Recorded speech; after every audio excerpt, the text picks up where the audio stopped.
There are a few players that have been taken from Liverpool Academy in the last couple of years, which I do think can go on to have a good career.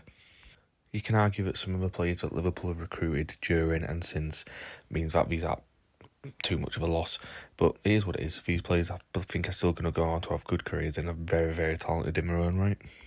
First of these is Ethan Ennis, so I think we would speak about him a lot more if he didn't suffer some pretty significant injuries during his time at Man United, which seems to be behind him now. He's putting in some good performances at the 21 level, showing the pace and power that he did for Liverpool.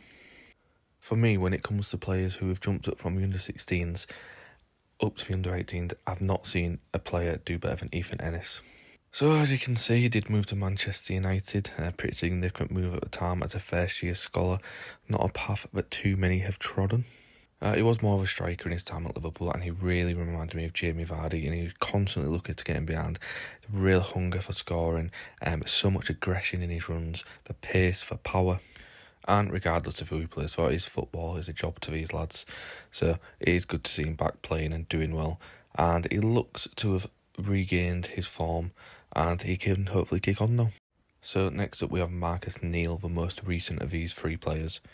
Another striker, and he's the son of Australian international Lucas Neal, for those of you who are old enough to remember.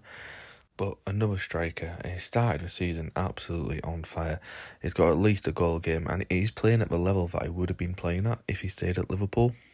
So Sunderland did sign him as a scholar, and I do like what we've got going on at Sunderland. We've got a real good young core there, and they have shown that there's a pathway to the first team. So he's one to watch out for. And then we have Wales Youth International Joe Belmont. He's now a second-year scholar.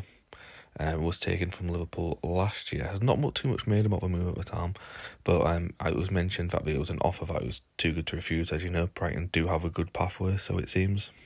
So another striker. All of these players were centre forwards at Liverpool, and Ennis has shifted out to the wing. But Belmont is somebody we could potentially see in the next couple of years. He has already trained with the Brighton first team. As I say, top scorer last season, and he started off this season really well as well.